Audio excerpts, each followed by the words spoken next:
Cerita dibuka dengan memperkenalkan Hato Iijima, seorang pemuda yang baru saja memasuki masa SMA dengan tekad untuk merubah citranya. Ia mewarnai rambutnya sebagai bagian dari debut SMA agar tidak terlihat membosankan.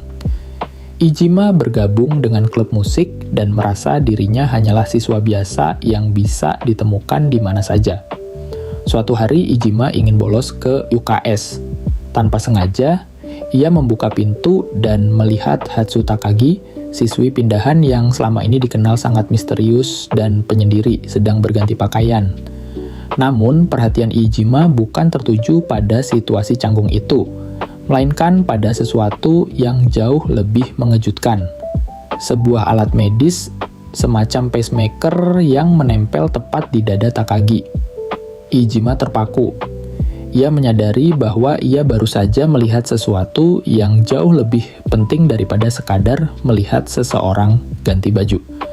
Rahasia besar Takagi pun terungkap. Gadis itu menderita sebuah penyakit langka yang disebut penyakit detak waktu.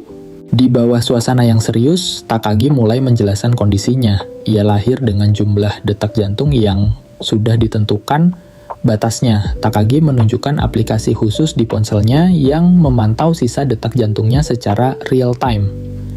Saat itu, angka yang tertera adalah, jika aku hidup dengan normal, mungkin sisa umurku sekitar 6 sampai 7 tahun lagi, ucap Takagi dengan nada getir. Ia menjelaskan bahwa ia harus selalu bersikap tenang dan menghindari segala hal yang membuat jantungnya berdebar kencang. Karena setiap detakan ekstra berarti memotong umurnya lebih cepat. Itulah alasan mengapa ia selalu menyendiri dan segera pulang sekolah. Karena ia takut jika terlalu akrab dengan orang lain, jantungnya akan berdetak kencang karena rasa senang atau gugup. Melihat Takagi yang tampak pasrah, namun sebenarnya kesepian, Iijima merasa hatinya tergerak. Di atas atap sekolah, Iijima membuat janji yang mengubah hidup mereka berdua. Aku akan membantumu merasakan hal-hal yang menyenangkan sampai jantungmu berdegup kencang. Iijima bertekad bahwa daripada Takagi hanya dia menunggu waktu habis dalam kegelapan, lebih baik sisa waktunya diisi dengan kenangan yang luar biasa.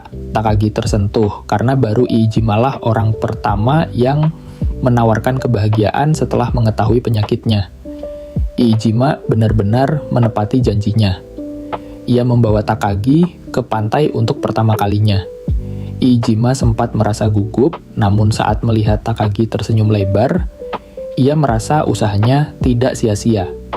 Takagi yang melihat nama belakang Iijima adalah Hato, yang berarti burung merpati, mulai tertawa dan memberinya panggilan akrab, Popo-kun.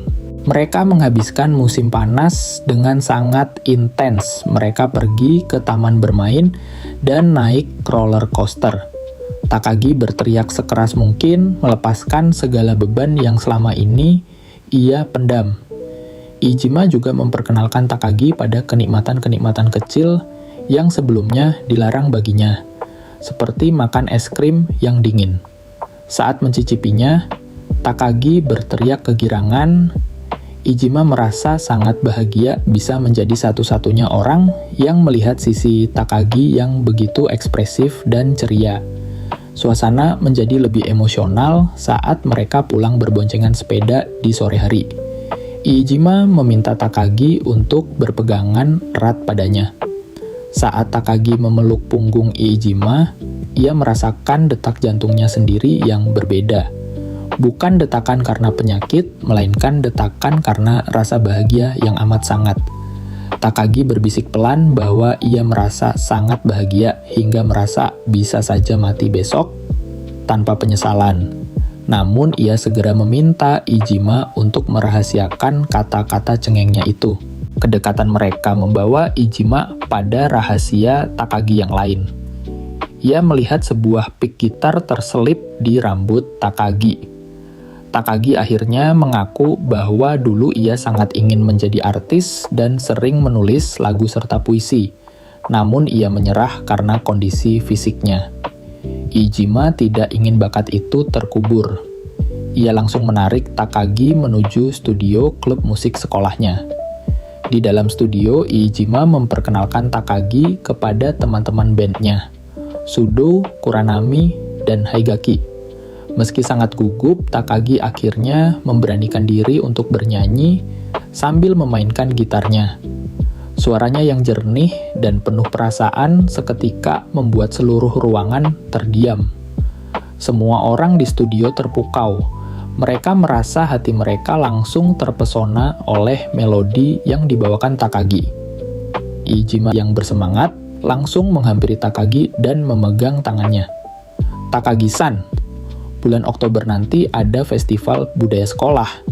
Ayo kita membentuk band dan tampil di sana." Setelah penampilan singkatnya di studio yang memukau semua orang, Takagi akhirnya menerima tawaran Popo Hato Iijima untuk bergabung dengan band. Meskipun awalnya penuh keraguan, kalimat antusias Popo membuatnya luluh. Mau. Mereka pun mulai berlatih keras setiap hari menulis ulang lagu-lagu ciptaan Takagi agar sesuai dengan aransemen band. Di tengah latihan, Takagi mulai merasa nyaman karena Popo telah memberitahu anggota band lainnya tentang penyakitnya, sehingga semua orang mendukung dan menjaganya dengan hangat. Suatu sore, saat pulang latihan, Popo secara tak terduga menggandeng tangan Takagi. Momen itu membuat jantung Takagi berdegup kencang, bukan karena sakit, melainkan karena perasaan yang belum pernah ia rasakan sebelumnya. Ia membatin bahwa genggaman tangan Popo adalah hal yang paling membuatnya deg-degan seumur hidup, jauh melampaui rasa takut akan penyakitnya. Hari festival budaya yang dinanti akhirnya tiba. Sekolah menjadi sangat ramai dan bising, suasana yang seharusnya dihindari Takagi. Serangan rasa gugup, stage fright yang luar biasa membuat Takagi pusing dan gemetar. Untuk menenangkannya, Popo menyarankan Takagi mencari udara segar di beranda. Namun, sebuah kecerobohan terjadi, pick gitar kesayangan Takagi, jimat keberuntungannya, terjatuh dari beranda ke bawah gedung. Popo pun berlari mencari pick gitar Takagi menuju area belakang sekolah dan menyusuri semak-semak. Teman Popo pun memberikan pick gitar Takagi, bilang Popo menitipkannya. Tapi saat Takagi menanyakan Popo di mana, di sana temannya bilang Popo takkan ikut tampil dan menjelaskan apa rahasia yang tidak dijelaskan Popo. Takagi akhirnya menemukan Popo di bagian atas sekolah. Popo bersandar dalam keadaan sangat lemah. Saat itulah Takagi mengetahui kebenaran yang selama ini disembunyikan Popo. Penyakit yang diderita Popo ternyata sama dengan penyakitnya. Di layar alat pemantau detak jantung milik Popo tersisa angka yang sangat sedikit, yaitu sekitar. Popo menjelaskan bahwa ia hanya memiliki waktu sekitar 15 menit lagi. Ia juga mengatakan bahwa sejak mengetahui penyakitnya, orang tuanya telah mengeluarkan banyak biaya untuk memasang alat pemantau di tubuhnya. Meski begitu, orang tuanya tetap membiarkannya menghabiskan sisa waktu sesuai keinginannya. Karena itu, Popo mengecat rambutnya ketika masuk SMA dan bergabung dengan klub K-On. Ia ingin menghabiskan sisa hidupnya dengan melakukan hal-hal yang menyenangkan dan membuat jantungnya berdebar, bukan sekadar menunggu kematian. Dan Popo juga mengaku terkejut ketika mengetahui bahwa Takagi ternyata menderita penyakit yang sama. Ia menyadari bahwa selama ini Takagi selalu menghindari hal-hal yang membuatnya berdebar, sehingga Popo ingin membuat Takagi merasakan kebahagiaan sebanyak mungkin. Ia ingin mendukung Takagi setiap hari dan membantunya menjalani hidup dengan lebih berani. Takagi tidak mampu menahan tangis setelah mendengar pengakuan Popo. Ia memeluk Popo dengan erat dan mengucapkan terima kasih. Popo kemudian meminta maaf karena tidak bisa tampil bersamanya. Ia mengatakan bahwa sebenarnya ia ingin berdiri di panggung, tetapi tubuhnya sudah terlalu lemah. Sebelum berpisah, Popo mengatakan bahwa ia akan tetap berada di dekat Takagi dan mendengarkan suaranya. Takagi yang masih menangis akhirnya kembali ke tempat pertunjukan.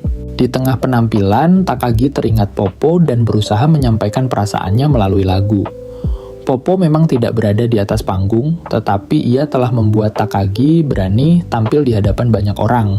Bagi Takagi, penampilan itu adalah bentuk ucapan terima kasih dan persembahan untuk Popo.